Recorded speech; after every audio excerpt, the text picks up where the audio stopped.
a shelter.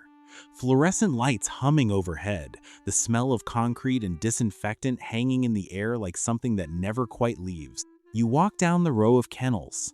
Dogs bark, jump, press their noses through the chain link. But in the back corner, there's one who doesn't. He's skinny, matted. His eyes have seen something you can't name. He just sits there, watching, still. Something makes you stop. You crouch down. He doesn't come forward, but he looks at you, a long, quiet look, and something moves between the two of you that you couldn't explain if someone asked you to. You adopted him that afternoon. 3 years later, you say he's the reason you're still here. But there's a question that's lived in the back of your mind ever since that day. Quiet, persistent, one you've never quite been able to let go of. Does he know? Does he have any idea what you did for him?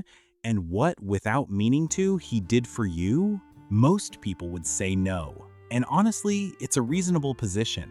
Dogs live in the present. They don't sit around reflecting on where they came from or what their life could have been. They don't understand the concept of a shelter or euthanasia lists or the paperwork you signed or the money you spent at that first vet visit when you found out he needed more care than you expected. They just know food is here, this person is here, life is happening now. That's the practical explanation, the comfortable one. And most of us have accepted it even when something about our dog's behavior made us quietly wonder if it was really the whole story. But here's what's interesting. In the last 15 years, animal cognition research has moved faster than most people realize. And some of what's been discovered about dogs, specifically about how they process memory, attachment, and what we might cautiously call gratitude, is quietly taking apart the comfortable explanation.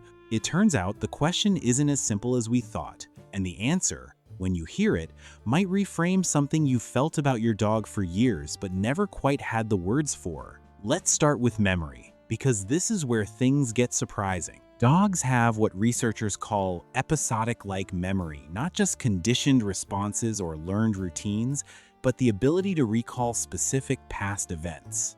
In a 2016 study published in Current Biology, researcher Claudia Fugaza demonstrated that dogs could observe a human perform an action, then reproduce it accurately even after a delay.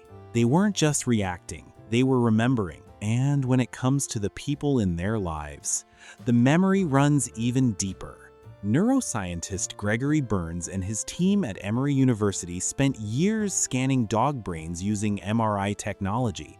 What they found was remarkable. A familiar human scent, the person a dog lives with, loves, trusts, activated the caudate nucleus in the dog's brain more powerfully than any other stimulus, more than food, more than toys, more than the scent of any other creature. The caudate nucleus is part of the brain's reward system. It's associated with anticipation, with pleasure, with love, in the most neurological sense of that word. When a dog smells the person they're bonded to, something in their brain lights up that doesn't light up for anyone else. And there's more. Burns' research also showed that dogs distinguish neurologically between strangers and their caregivers, not just behaviorally at the level of brain structure. The bond formed with the person who gives them safety registers differently than any other relationship. So, dogs have real memory. They recognize the people who changed their lives at a neurological level. But memory isn't the same as understanding. Which raises the harder question, does a rescue dog actually behave differently toward the person who saved them? Is there something we could honestly call gratitude? Or are we projecting something onto them that isn't really there? Let me tell you about Gary. Gary is 64 years old, retired electrician, lives outside Columbus, Ohio. His wife passed 2 years before this story begins quietly, the way some losses arrive, without warning, leaving an ordinary Tuesday changed forever. His doctor noticed, in that careful way doctors do, that Gary was showing signs of depression, the kind that settles in slowly, the kind that doesn't announce itself. Gary didn't think he needed anything. He was fine. He was managing. His daughter convinced him to visit a shelter, just to look, she said. There was a 6-year-old beagle mix named Duke, already past the age most people adopt. He'd been there 4 months. Gary almost walked past him. Then Duke put one paw against the kennel door. just one, and looked up. Gary took him home that same day. What happened in the months that followed surprised Gary more than anyone. Duke slept across his feet every night. When Gary sat in the chair, the one that used to be theirs, his and his wife's Duke climbed up beside him within 30 seconds, every single time, without being called, without any training. As if he could feel the weight of what that chair carried, Gary's daughter said it plainly. Dad started going outside again. He started calling us. Duke did something none of us could. The question Gary still sits with, quietly, is this. Does Duke know what he walked into? Does he understand what Gary needed and what Gary gave him a chance at? Or is Gary giving Duke credit for something that was really just instinct, just habit, just the ordinary loyalty of a dog doing what dogs do? And here's the part nobody tells you. The science that might answer Gary's question goes somewhere most people don't expect. In 2012, researchers Custance and Mayer published a study in Animal Cognition that showed something quietly remarkable. Dogs will spontaneously approach and comfort humans who are crying, even strangers, far more than humans who are simply humming or talking. No training, no reward. They move toward distress. They responded to it. Behaviorists call this pro-social behavior, and it runs deeper in dogs than almost anyone anticipated. Then there's the question of fairness. A 2009 study published in the Proceedings of the National Academy of Sciences found that dogs track reciprocity in their relationships. They notice when they've been treated unfairly. They're less cooperative with humans who have acted unkindly, and more bonded to those who have shown them consistent care. They are, in some measurable way, keeping a kind of emotional record. And rescued dogs, specifically, show something behaviorists have documented across decades of shelter research, what they call hyperbonding, an unusually intense attachment to their primary caregiver, especially when they've come from stressful or traumatic backgrounds. They don't just bond, they bond with a particular closeness that behaviorists haven't fully explained but consistently observe. So rescued dogs, remember, they form neurological bonds with the people who care for them. They move toward humans in pain. They track fairness and kindness over time. They attach with a depth that goes beyond ordinary loyalty, which brings us to what this whole video has really been circling.